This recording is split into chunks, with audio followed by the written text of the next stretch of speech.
नमस्कार शेतकरी बांधवांनो, तुमच्यासाठी मोठी खुशखबर। हिवाळी अधिवेशन पूर्वी राज्य सरकारच्या माध्यमातून 663 कोटी रुपये शेतकऱ्यांच्या बँक खात्यामध्ये वितरित करण्यासाठी मंजुरी देण्यात आली आहे।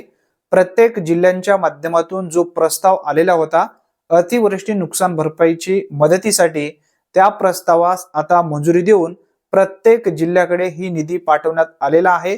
तात्काळ पात्र लाभार्थ्यांच्या बँक खात्यामध्ये हे निधीचे पैसे कन्फर्म जमा केले जाणार आहेत। हा एक मोठा दिलासा देणारा अपडेट राज्य सरकारच्या माध्यमातून हिवाळी अधिवेशन पूर्वी दिनांक 7 डिसेंबर 2025 रोजी हा निर्णय घेण्यात आलेला आहे। जे लाभार्थी अतिवृष्टी अनुदानापासून वंचित होते अशा सर्व लाभार्थ्यांच्या बँक खात्यामध्ये हा दुसरा टप्पा लवकरच जमा केला जाणार आहे। ही एक महत्त्वपूर्ण व दिलासा देणारी अपडेट असल्यामुळे जास्तीत जास्त लाभार्थ्यांपर्यंत हा व्हिडिओ नक्की शेअर करा। चॅनलवरती जर तुम्ही पहिल्यांदाच आला असाल तर चॅनलला सबस्क्राइब करून ठेवा। धन्यवाद। पुन्हा भेटूया नवीन व्हिडिओमध्ये नवीन माहितीसह। तोपर्यंत जय हिंद, जय महाराष्ट्र।